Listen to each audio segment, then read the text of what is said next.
ইকবাল হলে ছাত্র সংগ্রাম পরিষদের রুমে যেতাম, সেখানে একদম শত শত লোক, ছাত্র জনতা, সাধারণ মানুষ গম গম করত। ওই দিন গিয়ে দেখি যে লোকজন নাই বললেই চলে, শুধু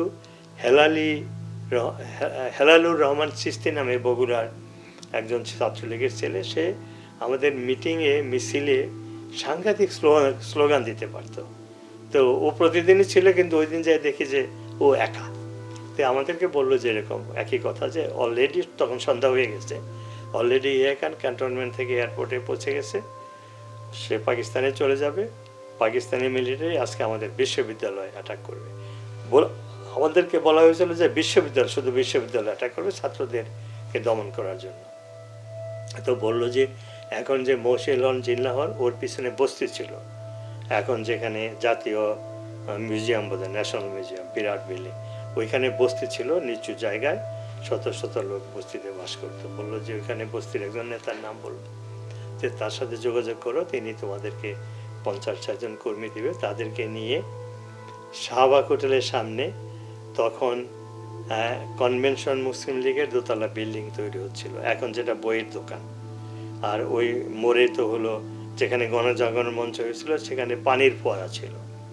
তো বললো ওইখানে তোমরা ব্যারিকেড তৈরি করবা, যাতে পাকিস্তানি মিলিটারি অতি সহজে বিশ্ববিদ্যালয়ে প্রবেশ করতে না পারে। তা আমরা সেই বস্তির নেতার সাথে যোগাযোগ করে আমরা 50-60 জন কর্মী আমরা ব্যারিকেড তৈরি করা শুরু করলাম। তো 25শে মার্চের 11টার দিকে আমরা ওইখানে শুরু করলাম কাজ। ওই কনভেনশন মুসলিম লীগের বিল্ডিং কনস্ট্রাকশনের ম্যাটেরিয়াল, রড, ইটকেল, তারপরে সিমেন্ট, বালুর বস্তা ইত্যাদি। তা আমরা যখন 11:30, 11:15 দিকে কাজ করতেছিলাম, তখন আমি একটু টায়ার্ড হয়ে ফুটপাতে দাঁড়িয়ে একদম নিচ্ছিলাম। তখন দেখলাম যে আর্মির কয়েকটা জিপের কনভয় সরাসরি ক্যাম্পাসের দিকে যাচ্ছিল। তো পানির ফোয়ারের কাছে এসে আমরা এলিফ্যান্ট রোডের কর্নারে কাজ করছিলাম। আমাদের হইচই দেখে থামলো। প্রথম সামনের জিপটা আমাদের দিকে ঘুরিয়ে দেখলো, লাইট দিয়ে দেখলো যে আমরা এখানে ব্যারিকেড তৈরি করছি। তারপরে সে লাইট অফ করে দিল। তো অন্য জিপগুলো তখন আমাদের দিকে পজিশন নিয়ে আবার লাইট অন করে গুলি করলো।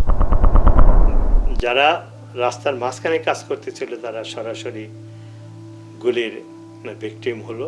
আমি ভাগ্যক্রমে যেহেতু ফুটপাতে দাঁড়িয়েছিলাম, মেশিন গানের শব্দে, মানে এই জীবনের প্রথম এত কাছ থেকে মেশিন গানের শব্দ শুনলাম।